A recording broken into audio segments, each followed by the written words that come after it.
अशोक कुमार ने नवनियुक्त कार्यवाहक डीजीपी अभिनव कुमार को उत्तराखंड पुलिस की कमान सौंप दी। 1996 बैच के अधिकारी अभिनव कुमार को फिलहाल बतौर कार्यकारी पुलिस में महानिदेशक के रूप में नियुक्त किया गया है। इससे पहले अभिनव कुमार बतौर अपर मुख्य सचिव के पद पर थे। अभिनव कुमार पुलिस में पिछले 27 वर्षों से सेवा दे रहे हैं। अभिनव कुमार हरिद्वार, देहरादून में वरिष्ठ पुलिस अधीक्षक के साथ साथ गढ़वाल क्षेत्र के पुलिस महानिरीक्षक के रूप में सेवाएं दे चुके हैं। साथ ही केंद्र में प्रतिनियुक्ति पर सीआरपीएफ में भी कुछ समय के लिए सेवाएं दी थी, जिस वक्त जम्मू कश्मीर में धारा 370 हटाई गई थी।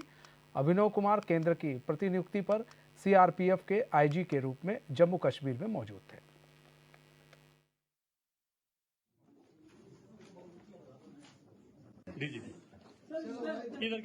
HNN 24/7 में हमारे साथ बातचीत करने के लिए इस वक्त मौजूद हैं उत्तराखंड के नए DGP Abhinav Kumar ji. Sir, HNN 24/7 में आपका स्वागत है। धन्यवाद। सर, आप नए डीजीपी के रूप में आपने कार्यभार संभाला है, इसके लिए आपको बहुत बहुत बधाई। बहुत बहुत धन्यवाद। सर, मेरा पहला सवाल आपसे यह है, जी आपने इस समय पर जो है कार्यभार अपना संभाला है, जिस पर देश का पूरा ध्यान जो है प्रदेश पर टिका हुआ है। सर, तो आपकी पहली प्रतिक्रिया? देखिए, उत्तराखंड राज्य हमारा देश के मतलब हालांकि साइज़ में छोटा है, लेकिन जो इसका धार्मिक और सांस्कृतिक और मतलब ओवरऑल एक महत्व है हमारे देश की सभ्यता में, देश की राजनीति में, और मतलब ओवरऑल यहाँ के नेशनल लेवल पे मीडिया में, तो वो अपने आप में एक बहुत बड़ी चुनौती है।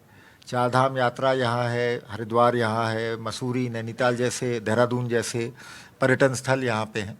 तो ये यहाँ की पुलिस के लिए ये मतलब ये कोई और राज्यों की भांति छोटे राज्यों की भांति ज़्यादा संवेदनशील है, मेरा मानना ये है। तो इस वजह से यहाँ के पुलिस प्रमुख की और यहाँ के पुलिस विभाग की जिम्मेदारी और बढ़ जाती है।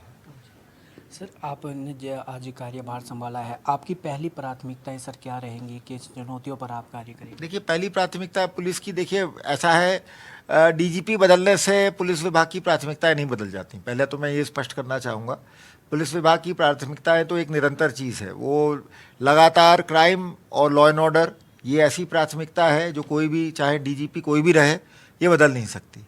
इसके साथ साथ कुछ और, जैसे ट्रैफिक हो गया, ट्रैफिक की चुनौती है, ये लगातार एक निरंतर प्राथमिकता है।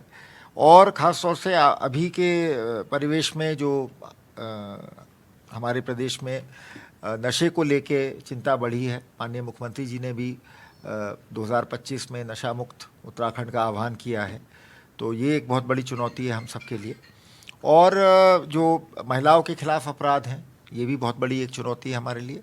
और लास्टली जो साइबर क्राइम है, वो बहुत बड़ी चुनौती है। सर, बात करें प्रदेश में कई ऐसे ज़िले भी हैं जिनमें खासकर क्राइम ज़्यादा देखने को मिल रहा है। राजधानी देहरादून में भी जिस तरीके से क्राइम बढ़ रहा है, उधम सिंह नगर, हरिद्वार जिला, ये तमाम ऐसे ज़िले हैं जिनमें क्राइम को लेकर एक चुनौती बनी हुई है। तो सर, इससे किस तरीके से आप पार पाएंगे? देखिए, क्राइम को लेकर मेरा ऐसा मानना है कि ऐसा कोई बहुत ठीक है, कभी कभार कोई सेंसेशनल घटना हो जाती है, जैसे हाल में ये रिलायंस के शोरूम में जो डकैती पड़ी थी।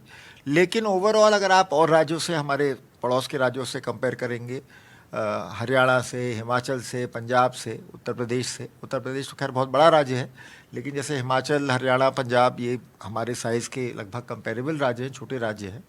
तो ऐसी कोई मतलब मैं नहीं मानता कि हमारे यहाँ क्राइम अन्य राज्यों की तुलना में बहुत ज़्यादा है, या स्थिति बहुत गंभीर है, या बहुत संवेदनशील है। लेकिन फिर भी मैं कहूँगा कि क्राइम अगर हमारा और राज्यों से तुलना में कम भी है, तो भी हमारे लिए चुनौती है।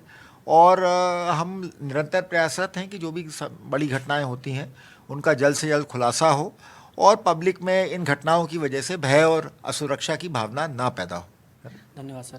तो ये थे हमारे साथ उत्तराखंड के नए डीजीपी जी, और साफ तौर पर इनके जो कहना है, जो प्राथमिकताएं हैं, साइबर क्राइम जिस तरीके से लगातार बढ़ रहा है और डकैती की घटनाएं जिस तरीके से बढ़ रही हैं, उन पर लगातार जो है अब अंकुश पाया जाएगा और इसी पर जो है कार्य किया जाएगा। निमेश सजवान के साथ मैं रुन सैनी, HNN 24/7 देहरादून।